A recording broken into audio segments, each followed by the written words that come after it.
I don't ever want to work in an office if it's like the best office in the world.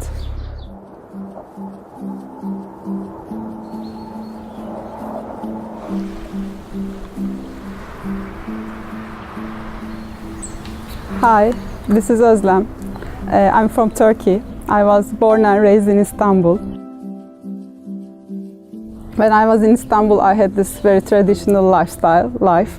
I finished school and I attended university, and then I finished university and found a job.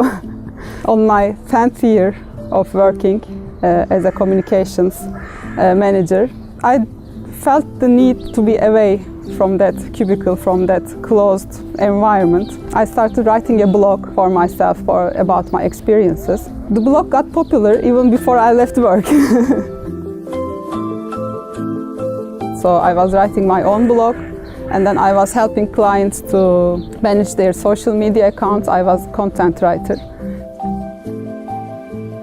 I was attending very important events. I met so many people, so many valuable people. Then I connected with them on LinkedIn, on Facebook, or anywhere. So after 3 months, just some little jobs start coming to me.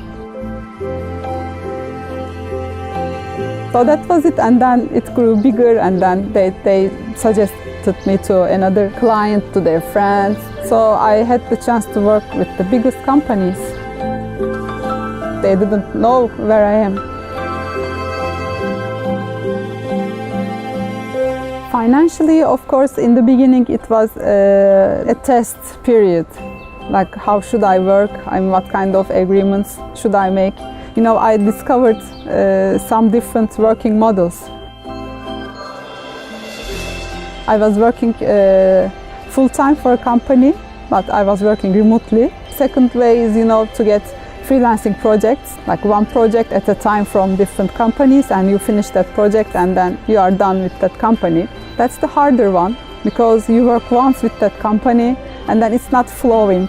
And the best way for me is being a retainer, having a yearly contract with a company. You get paid monthly, and then if you do side jobs, it's okay, it's extra cash. But the main thing should be, I think, monthly payments. That's of course good for everybody.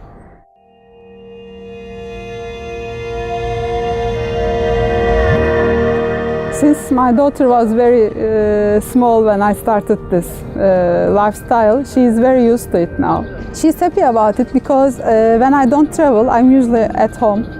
I send her to school and then she comes home for lunch. I am cooking or I am home doing something. It's a very luxurious thing for a student, I guess, these days, in any country. We spend more time together. We go biking together in the weekends. We spend more time because I don't have that work stress on me, and I'm really comfortable when I compare myself with other parents. She likes to do sports now. She wants to start running and swimming in the summer, so of course she has more freedom than all the other kids, in my opinion.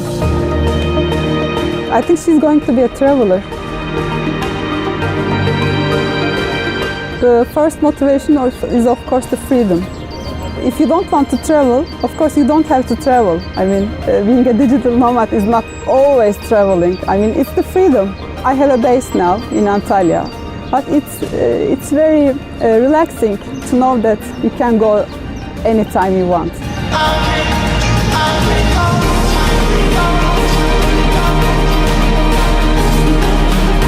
This kind of lifestyle makes you discover yourself better, because when you are stuck in this traditional lifestyle, you don't know what your hobbies are.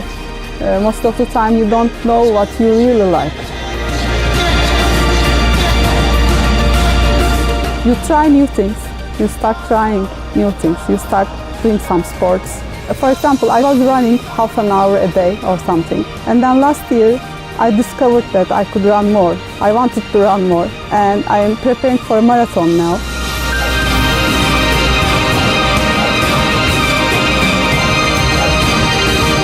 Actually, I don't like to make very long plans. But of course, I'm thinking to move to somewhere else, to a new country with my daughter. When I think of my daughter, I want her to grow up in a more free environment, free country, where there is a better education system for her. I want her to choose her own path.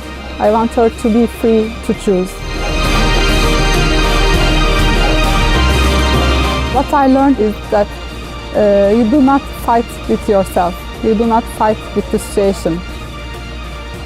I learned that fighting makes the situation harder. So you just accept where you are, you just accept who you are and wait for it to go away. You just continue what you are doing. A solution comes eventually, so I learned not to fight with it.